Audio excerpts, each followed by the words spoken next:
আসসালামু আলাইকুম। ঈদ মোবারক। আসলে পান তো আমরা খাই ঠিকই, কিন্তু পান কোথা থেকে হয় অনেকে আমরা জানি না।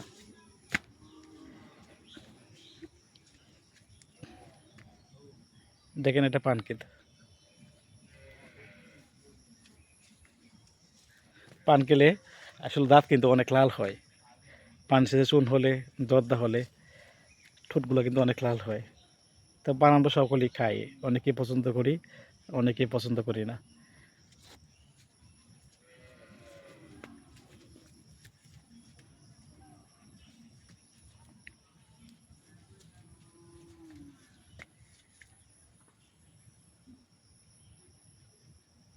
অনেকে আমরা জানি না যে পান কোথা থেকে হয়।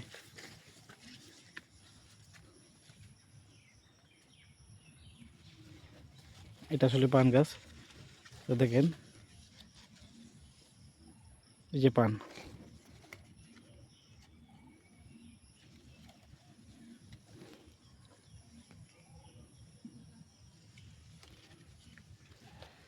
পান পছন্দ করে না এমন কোনো লোক নাই, হয়তো কেউ কম কেউ বেশি। অনেকেই পান খেতে ইচ্ছা করে।